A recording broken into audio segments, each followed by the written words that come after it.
بیست و دوی هیوای کادا سال 1946 دا یکمین جار تاریخ کرداده پیکانین کمارا هات پیکانین اوجی کمارا مهابادی بی براست قاضی محمد بی قاضی محمد اف جمهوری پیکانی دوی وقتی دا اتحاد سوویتی دوی منطقه دا خورد بی آریکاری اتحاد سوویتی او اعلانه به جمهوری هات پیکانین لی مخابن پشتی 11 هیوا اف کمار هاتی آوا کرن هات هلوشاندن نتیجه صفقه کی نقبا ایران و روسیا دا هات پیکانی او صفقه او وقت که گفتن جيش الاحمر جيش روسی بی جهت کشاندن و نظام ایرانی نظام کی دجمن کردایتی بی او جمهوری هات هلوشاندن دساحه چارچرا دسته هو یکی هیوه آداره قاضی محمد و بدهن حوالن و کوینا هاتن دارقاندن و پشتی وینا کمار مهابادی هات هلوشاندن و آلا کمار تسلیمی سیدای مولا مصطفى برزانی کر و ما پیره وی قاسی فتران مای روسیا دا او آلا ما برحمتی مولا مصطفى برزانی را و پشتی وینا او آلا و ایرو هاتیه هلدان لسر برلمان کردستان عراقی.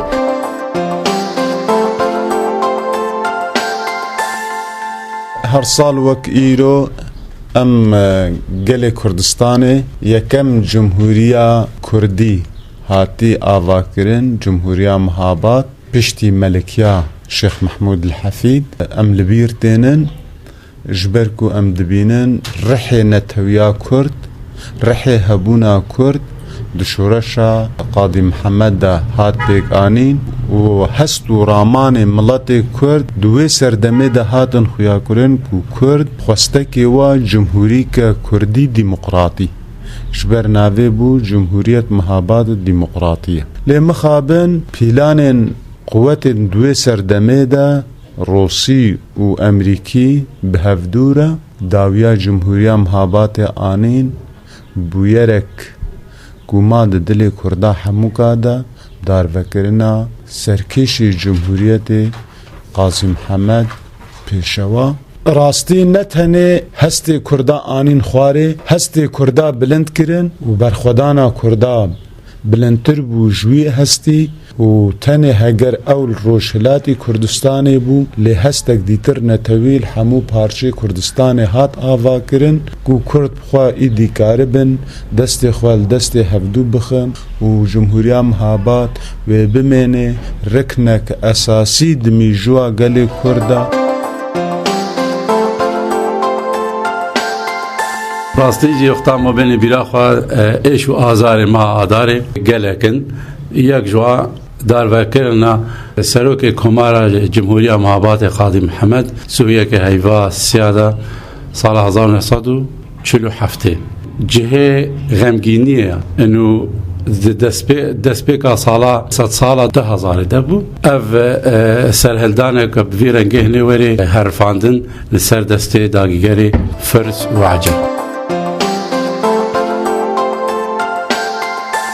از وقت ولاتی که بجاری دید که ام و بویر شرمزارد کن بویرا کمارا مهابات یا سرکاتی قاضی محمد دار کرد ام تخوازن اب بویر بمربی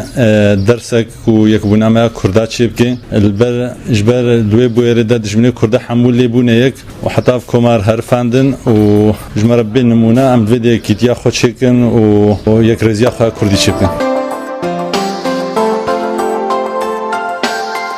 المنظمة الأثرية الديمقراطية ندين كل أنواع ونستنكر إعدام القائد الكردي رئيس جمهورية مهاباد الفتية وندين كل قوى الظلامية والإرهاب التي وقعت ضد الجمهورية من القوى الإمبريالية التي كانت دائما ضد حقوق الإنسان والأقليات والقوميات في ذلك الوقت ونقف صفا واحدا ضد كل أنواع الظلم والاضطهاد وتوحيد صفنا في شمال سوريا من عرب وكرد وكلد آشوريين في هذه المرحلة الحساسة التي تمر بها منطقتنا.